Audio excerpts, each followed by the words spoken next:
Hi, ഞാൻ അഭിലാഷ് ജോഷി. ഞാനിപ്പം ഷാർജയിലെ ക്യൂട്ടിസ് ഇന്റർനാഷണൽ ഹെയർ ക്ലിനിക്കിലാണ് ഉള്ളത്. ഈ മുടി എങ്ങോട്ട് വളരണം, അതിന്റെ ഡെൻസിറ്റി എന്താണ്, അതാണ് ഏറ്റവും ഇമ്പോർട്ടന്റ് ആയിട്ടുള്ള പരിപാടി. ഈ ടെമ്പിൾ ഏരിയ ചെയ്യുമ്പോഴും ഫസ്റ്റ് ലെയർ ചെയ്യുമ്പോഴും നമ്മൾ ടൈറ്റ് ഹെയറുകൾ വെച്ച് കഴിഞ്ഞാൽ ഭയങ്കര അൺനാച്ചുറൽ ആയിട്ടുണ്ട്. ഒരു ടിപ്പിക്കൽ ടീം വർക്ക് ആയി ഒരാൾ പഞ്ച് ചെയ്യുമ്പോൾ റിമൂവൽ, കൗണ്ടിങ്, സ്പ്ലിറ്റിംഗ് എല്ലാം അറ്റ് എ ടൈം നടക്കും. ഡയറക്ഷൻ ആ ഒരു ടൈം നടക്കുമ്പോൾ അതിന്റെ അസിസ്റ്റന്റ് പാർട്ട് അങ്ങനെ നടക്കും. അപ്പൊ അങ്ങനെ നടക്കുന്ന ഒരു ടീം വർക്ക് ഉണ്ട്. പ്രൊസീജിയർ കഴിഞ്ഞു, നല്ല പ്രോസസ് ആയിരുന്നു. രാവിലെ ഒരു 12 മണിക്ക് സ്റ്റാർട്ട് ചെയ്ത് ഇപ്പോൾ ഒരു 5-6 hours പ്രോസസ് ആയിരുന്നു. Doctor Shajeer and team took good care of me. Also ഒരു സർജറി ചെയ്യുന്ന പോലത്തെ ഒരു അറ്റ്മോസ്ഫിയർ അല്ലായിരുന്നു. പാട്ടൊക്കെ ഇട്ട് വീട്ടിലൊരു ചായ കുടിച്ചിരിക്കുന്ന ഒരു മൂഡായിരുന്നു. ക്യൂട്ടിസ് ഷാർജയിലാണ് ഞാൻ ചെയ്തത്. Overall I am very very satisfied and I would recommend Cutis to one and all. ഇപ്പൊ പ്രൊസീജിയർ കഴിഞ്ഞിരിക്കുകയാണ്, അങ്ങനത്തെ ഒരു ഫീലേ ഇല്ല.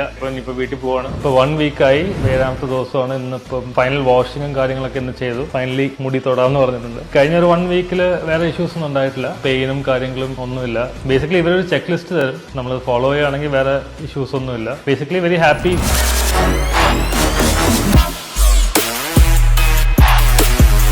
ഹായ്, ഞാൻ അഭിലാഷ് ജോഷി. കുറച്ച് മാസങ്ങൾക്ക് മുന്നാണ് ഈ ഹെയർ ട്രാൻസ്പ്ലാന്റേഷൻ പ്രൊസീജിയറിനെ കുറിച്ച് ആലോചിച്ചത്. ഞാൻ ടീം ക്യൂട്ടിസിന്റെ ഒപ്പമാണ് ചെയ്തത്. അവരുടെ ഷാർജ ബ്രാഞ്ചിൽ ഡോക്ടർ ഷജീറാണ് എന്റെ പ്രൊസീജിയർ ചെയ്തത്. എനിക്കിപ്പോൾ 7 months ആയിട്ടുള്ളൂ, but I am very very happy with the outcome and the results. ഈ വീഡിയോ അതിന് വേണ്ടിയാണ്. കുറെ സെലിബ്രിറ്റീസും എല്ലാവരും ഇവിടെ ചെയ്തിട്ടുണ്ട് ക്യൂട്ടിസിന്റെ ഒപ്പം. അപ്പം that gave me more confidence and I could move head with the procedure. ഇപ്പൊ നമുക്ക് മുടി ഇല്ലാത്ത സ്ഥലത്ത് മുടി പിന്നെ തിരിച്ചു വരാൻ ഭയങ്കര പാടാണ്. അത് വരില്ല. എന്ത് ക്രീമും എണ്ണയൊക്കെ തേച്ചിട്ടും കാര്യമില്ല. നമ്മൾ ഇനി ഒരു 10 years വെയിറ്റ് ചെയ്യുന്നേക്കാളും ഇപ്പൊ തന്നെ ഗോ ഹെഡ് വിത്ത് പ്രൊസീജിയർ എന്ന് എനിക്ക് തോന്നിയത്. നമ്മുടെ ഡോണർ ഏരിയന്റെ ഗ്രോത്ത് ആണ് ഇതിന്റെ കോൺട്രിബ്യൂട്ട് ചെയ്യുന്നത്. ഡോക്ടർ ഷജീർ ഇത് കറക്റ്റ് ആയിട്ട് ട്രാൻസ്പ്ലാന്റ് ആയിട്ട് നോക്കിയിട്ട് നമ്മുടെ അടുത്ത് പറയും സക്സസ്ഫുൾ ആണോ, ആയിരിക്കുമോ അല്ലേ എന്നൊക്കെ കറക്റ്റ് ആയിട്ട് പറയും. അപ്പൊ എന്റെ കാര്യത്തിൽ ഡോക്ടർ ക്ലിയർ ആയിട്ട് പറഞ്ഞു that he is very confident about the success rate എന്ന് പറഞ്ഞായിരുന്നു. അങ്ങനെയാണ് ഞാൻ I went ahead the procedure and very happy with that. So thank you team Cutis and also big thanks to doctor Shajeer.